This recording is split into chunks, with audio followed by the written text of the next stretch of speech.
So the question that caught my eye actually had very little to do with Paganini technique at all, but rather it was a more mental, emotional, psychological question, which is how do you deal with that horrid critical voice inside your head that pops up when you least expect it?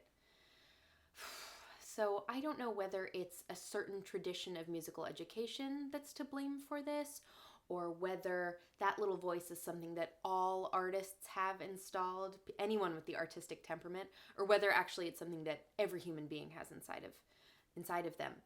Whatever the case, I think that as musicians, as people, we owe it to ourselves to balance a certain standard of excellence and discipline that we hold ourselves to with compassion and kindness. It's a delicate balance between the two because we never want to, be lazy or let ourselves off the hook, although sometimes that's okay too. We want to continue to grow and evolve and explore excellence, but we have to balance it with a certain level of compassion for ourselves. I think a lot about how we as musicians and as people treat our fellow artists. So, for example, if a friend of yours or a loved one came off the stage just having played their hearts out, what would you say to them? You would probably congratulate them, give them a hug, tell them all the things you loved about their playing.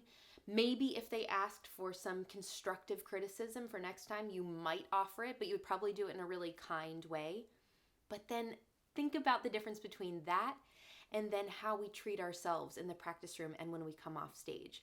I can maybe count on one hand the times I've come off stage and thought, wow, I really loved that, or that was really good, or I'm proud of myself. I always go straight for the nitpicky things. I'm apologizing to the conductor or my colleagues. I just immediately go towards the negative.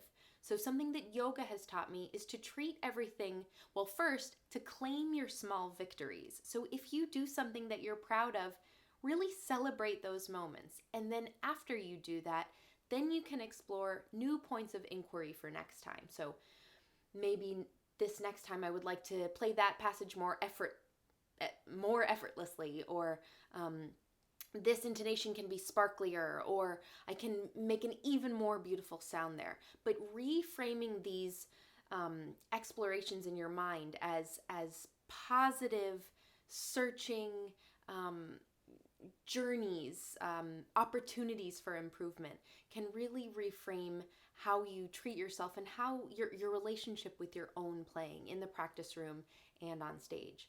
And some days, if it just doesn't work, it's okay.